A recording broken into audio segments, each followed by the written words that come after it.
Hello students, मैं विशाल गुप्ता आपका teacher. इस वीडियो में मैं आपको क्लास 12 सब्जेक्ट मैक्रो इकोनॉमिक्स का जो चैप्टर नंबर 7 है, aggregate demand, aggregate supply and related concepts, उसको आगे कंटिन्यू कराने जा रहा हूं।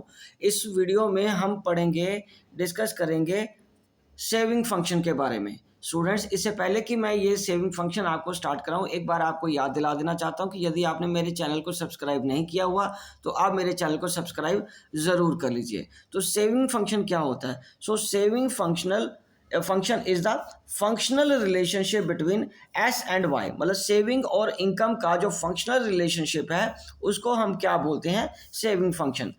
इनकम इज ईदर कंज्यूम्ड और सेव्ड। ठीक है, जहां तो हम कंज्यूम हो जाती है हमारी इनकम या सेव हो जाती है, तो y is equal to C plus S बन जाएगा, कंजम्पशन प्लस सेविंग। मतलब जो लेफ्ट ओवर हुआ वो फिर वो रिमेनिंग क्या बचा, वो सेविंग बचा ना।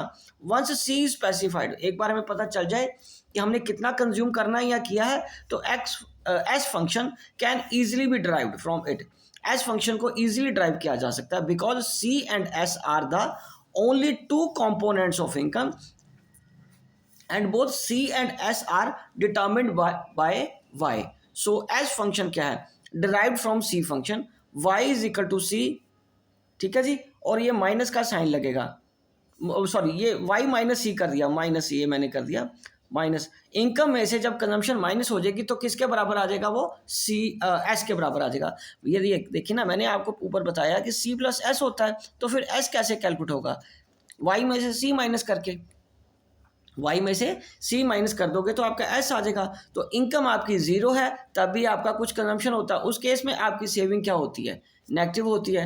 एंड नेक्स्ट, 50 रुपये आपकी इनकम है तो 60 रुपये आपका खर्चा, अभी भी 10 रुपये आपकी सेविंग नेगेटिव में है। और तीसरे स्टेप में 100 इंटू 100 से मतलब जितना आपकी सेव इनकम है उतनी ही आपकी कंजम्पशन है, तो यहाँ पे आपका सेविंग जीरो हो जाता है, ना ही माइनस है ना ही पॉजिटिव का है।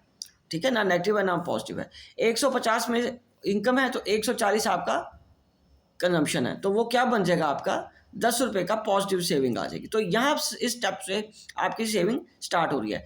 इस स्टेप पे, थर्ड स्टेप पे आपका कंजम्पशन सेविंग से मीट कर रहा है। ठीक है जी, तो ये था हमारा एस फंक्शन। अब मैं आपको इसको ड्राइव आउट करके बताता हूँ कि डायग्रामेटिकली इसको कैसे शो करना है। बहुत सिंपल डायग्राम है बट वो नेगेटिव के साथ आती है, इसलिए थोड़े बच्चे कई बार कंफ्यूज हो जाते हैं स्टूडेंट्स कि इसको कैसे बनाना है। मैं आपको बताता हूँ। यहाँ तक मैं खींच रहा हूँ लाइन, और ये नीचे वाला पोर्शन मुझे चाहिए नेगेटिव के लिए। आप भी इसी तरीके से बनाइए, एक बार बस देख लीजिए।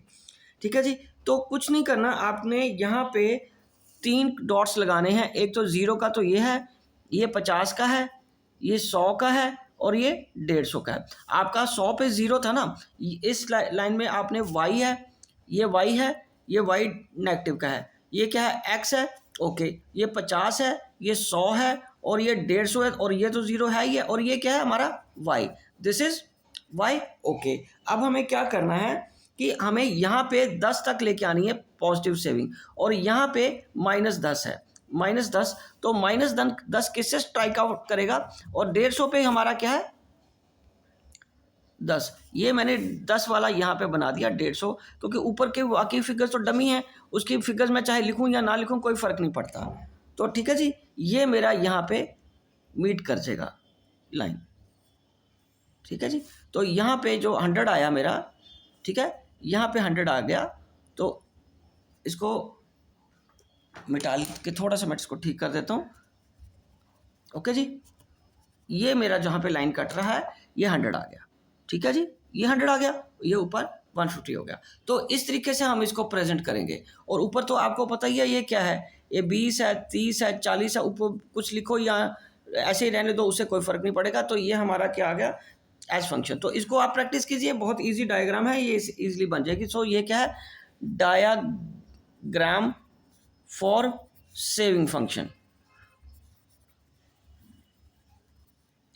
ठीक है जी, तो ये सेविंग फंक्शन की डायग्राम बन जाएगी, सिंपल सी इजीली डायग्राम बन जाती है। तो चलिए आगे हम बात करेंगे, क्योंकि यहाँ पे आपकी सेविंग क्या है बेटा?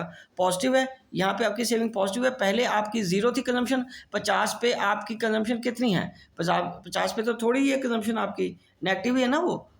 ठीक है, ओके, और 100 पे वो क्या हो जाएगी? 0 हो जाएगी। 100 पे क्या हो जाएगी?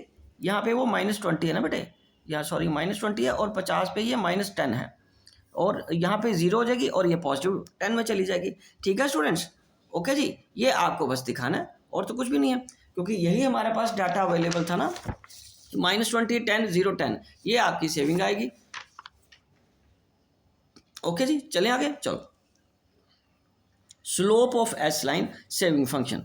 Slope of S line refers to the rate at which S increases in response to an given increase in Y.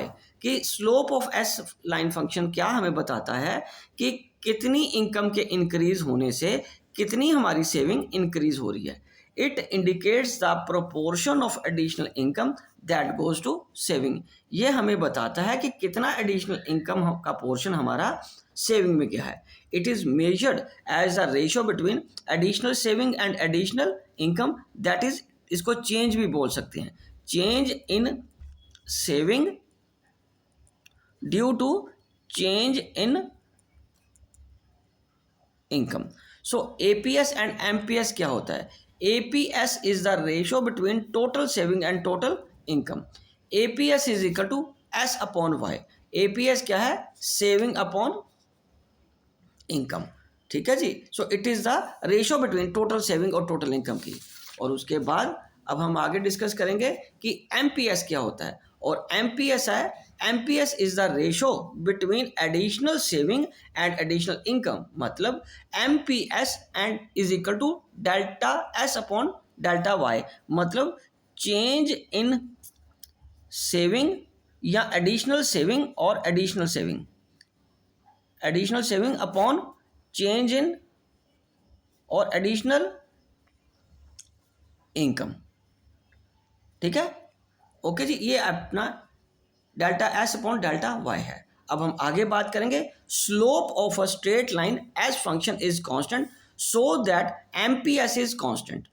A straight line has a constant slope, so that a straight line function indicates that it has a constant slope. इसका constant slope क्यों रहता है? Implying that MPS must be constant corresponding to all levels of income. मतलब जो हमारा MPS है वो constant है, हर बार इतना ही एक लेवल पे ही रहता है, एक ही परसेंटेज या एक ही रेशो में वो चेंज होता है इनकम के चेंज होने के साथ। Such as function is called linear saving function. It suggests that every time there is a rise in y, a constant proportion of it is converted into s. A constant proportion किस में convert हो जाता है? Saving में। तो आगे हम discuss करेंगे अब algebraic presentation of s function। तो s function क्या है का फॉर्मूला ये है, s is equal to minus C bar plus bracket 1 minus B into Y. तो इसको मैं अब आपको बताता हूँ कि ये साइंस मतलब जो लिए हैं हमने, इसका क्या मतलब है साइंस का। सी बार जब नेगेटिव में है, it indicates the value of S when Y is zero. Value of S when Y is zero, okay. और 1 माइनस बी क्या चीज है? 1 माइनस बी है हमारा एमपीएस, बिकॉज बी क्या होता है? MPC. And MPS and MP C किसके बराबर है? 1 के। और यहां मैं अगर इसको बी मान लूं, बी पुट कर दूं मतलब, तो ये किसके बराबर आ गया? 1 के। तो अब इसको हम कैसे मान लेंगे? एमपीएस कैसे आ जाएगा? एमपीएस 1 माइनस बी ही तो आएगा। ठीक है जी, तो ये हमने बताना है इसमें। ये आप एमपीएस भी लिख सकते हो और 1 माइनस बी भी लिख सकते हो। और वाई क्या है? वाई तो इनकम है ही है, ये हमें पता ही है। ठीक है जी, तो चलिए अब हम डिराइव करेंगे सेविंग फंक्शन कैसे ड्राइव करते हैं फ्रॉम कंजम्पशन फंक्शन। ठीक है जी, उसके बारे में बात करेंगे। Derivation of S function from C function. We need to focus on 3 points. इसके लिए हमें 3 पॉइंट्स पे फोकस करना पड़ेगा कि S line starts from the point which indicate the value of S bar and the value of S bar is equal to the C bar but with a negative sign. S line starts from -20 because C line start from 20। क्योंकि हमारी consumption जो 20 रहती है, इसलिए हमारा saving -20 आएगा eight 0y। ठीक है जी, जब हमारी इनकम 0 होती है तो कंजम्पशन जितनी भी आएगी वो माइनस सेविंग को शो करेगी। So S line crosses the X axis when c is equal to y so that s is equal to 0। इसको मैं डायग्रामेटिकली भी आपको समझाता हूं। S line crosses X axis and C crosses C is equal to Y is equal to 100 and therefore S is 0। The slope of S line is equal to 1 minus slope of C line. ये तो हमने पढ़ लिया, यही हमने इसमें describe करना है, शो करना है, ड्राइव करना है। ये देखिए, तो इसमें मैं आपको डायग्राम बता रहा हूं आप इस पर कंसंट्रेट करिए। ये देखिए डेरिवेशन की डायग्राम, देखिए ये कुछ भी अलग से नहीं है, ये बिल्कुल दो डायग्राम आपको पैरेलल बनानी है। दो डायग्राम, जो एक हमने कंजम्पशन फंक्शन की है और ये जो हमारी सेविंग फंक्शन की है, वो बनानी है। पहले हमारा ये एक्स एक्सिस, ऊपर वाली जो डायग्राम है उसमें ये एक्स एक्सिस है, वाई एक्सिस है, इस पे इनकम ले लिया, इसमें कंजम्पशन ले लिया, ठीक है जी। और ये 45 डिग्री की लाइन ऑफ रेफरेंस बना दी, और ये कंजम्पशन का जो चार्ट है हमने टेबल बनाया था, उससे ये पॉइंट्स बना के कंजम्पशन ड्राइव कर लीजिए। और वही हमने जो मैंने आपको वही थ्योरी में पढ़ाया है, वो लाइंस वो यहाँ पे आ जाएंगी। और 0 पे आपका कितना है कंजम्पशन, 20 है, 50 पे 60 है, 100 पे 100 है, और 150 पे 140 है कंजम्पशन। मैं आपको इंसिस्ट करूंगा कि आप डाटा चेंज ना करिए, हर बार एक ही डाटा रखिए, ताकि फिर आपको बार बार अलग फिगर्स को याद ना रखना पड़े, ठीक है जी। और बिल्कुल उसके पैरेलल जहाँ पे ये इसका वाई एक्सिस है, उसी लाइन के पैरेलल आप यहाँ पे वाई एक्सिस बनाइए, और ये x axis. Again x axis पे आपको क्या लेना है, इनकम लेनी है, और इधर सेविंग। और सेविंग यहाँ माइनस नेगेटिव से शुरू हो रही है 20, ठीक है जी। जब आपकी कंजम्पशन 20 है, ये माइनस 20 है 0 पे, 0 इनकम पे ना, ठीक है। फिर जब आपकी इनकम 50 है, आपकी कंजम्पशन कितनी है 60 है, तो सेविंग क्या होगी -10 हो गई। और 100 पे आपकी कंजम्पशन और इनकम बराबर हो रही है, कट रही है तो उस केस में ये क्या आ जाएगा 0, सेविंग 0 हो जाएगी। और अब यहाँ देखिए इंटरेस्टिंग चीज़, आपने पहले भी इसको अंडरस्टैंड किया हुआ है कि अब आपका कंजम्पशन कम होने लगा है और इनकम ज़्यादा है, तो अंडरस्टूड है कि यहाँ सेविंग बढ़ती जा रही है। तो ये पॉइंट शो कर रहा है हमारे सेविंग को। ये पॉइंट किसको शो कर रहा है, सेविंग को। ये वाला पॉइंट जहाँ पे वो 0 है, और ये वाला पॉइंट जहाँ इनकम और कंजम्पशन कट कर रही है एक दूसरे को, वो that is known as break even point. उसको क्या बोलते हैं हम, ब्रेक इवन पॉइंट। कंजम्पशन वाली चार्ट में ग्राफ में जहाँ कंजम्पशन इनकम के बराबर आ जाएगी, वो ब्रेक इवन पॉइंट है, ओके जी। और जहाँ सेविंग 0 के बराबर आ जाएगी, वो यहाँ पे ब्रेक इवन पॉइंट है, ओके जी। तो यहाँ पे जो हमारा एमपीसी हमने कितना फाइंड आउट किया 0.8, तो जाहिर है रिमेनिंग कितना रह जाएगा 0.2, ठीक है बेटे, समझ आ गया आपको। चलें आगे, चलिए अब एक छोटी सी इक्वेशन रह गई है, वो मुझे आपको सॉल्व करके बतानी है, ओके जी। वो कैसे सॉल्व करते हैं वो आपको मैं समझाता हूँ। ये दो रिलेशनशिप्स आपको शो करने हैं ये है relationship between propensity to consume and propensity to save. So सबसे पहले ये चार्ट में फॉर्मूले आपके सामने लिखे हैं, एपीसी सी अपॉन वाई, ये आपको पता है, एपीएस डेल्टा एपीएस, ओहो ये मैंने क्या कर दिया, ये उल्टा लिख दिया मैंने, इसको लिखना था S upon Y, sorry S upon Y आना था, ठीक है। और एमपीसी किसके, delta C upon delta Y. MPS किसके बराबर आना था, delta S upon delta Y के। अंडरस्टूड है ना, ये आपको पता ना। एपीसी किसके बराबर आता है, सी अपॉन वाई, और एपीएस रिमेनिंग जो कंजम्पशन के बाद बच गया सेविंग अपॉन वाई। और एमपीसी किसका, delta C upon delta Y, और MPS delta S upon delta Y.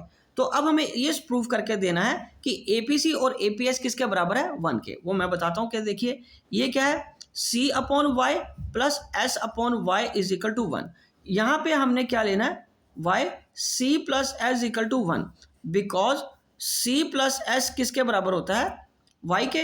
तो ये वाई इक्वल अपॉन वाई 1 आ गया, तो ये कट के किसके 1 इज इक्वल टू 1 आ जाएगा, हैंस प्रूव्ड। बहुत इजी है, क्योंकि सेविंग के बाद जो बचेगा वो, सॉरी कंजम्पशन के बाद जो बचेगा वो सेविंग ही बचेगा। तो सी प्लस वाई और एस प्लस वाई, वाई हम एलसीएम लेके इसको C plus I, and C plus I तो वाई के बराबर होता ही है। ये हमने पहली प्रूफ किया है। और दूसरा प्रूफ जो मैं आपको बता रहा हूँ आपको, M P C plus M P S is equal to 1। तो यहाँ delta C upon delta Y plus delta S upon delta Y is equal to 1। तो डेल्टा वाई, ये delta C plus delta S is equal to 1। तो delta Y किसके बराबर होता है, delta C plus delta S के। तो इसलिए ये आ जाएगा delta Y upon delta Y is equal to 1, and cut के फिर 1 आ जाएगा। तो तो 1 is equal to 1, hence proved. ठीक है जी, ये हमें प्रूफ करना था, बहुत सिंपल है। एक बार आप भी खुद करके देखिए, बहुत इंटरेस्टिंग चीज़ है ये। ठीक है जी, relationship between propensity to consume and propensity to save में हमें यही कैलकुलेट करना था। ठीक है जी, और ये दो प्रूफ करके हमारा ये चैप्टर का ये थ्योरेटिकल पोर्शन यहीं कंप्लीट हो जाता है। अब मैं नेक्स्ट वीडियो में इसके आपको प्रैक्टिकल्स कराऊंगा, how to find the equation के हिसाब से वो क्वेश्चन सॉल्व करेंगे कि कंजम्पशन और सेविंग कैसे फाइंड आउट करनी है। ओके जी, डन।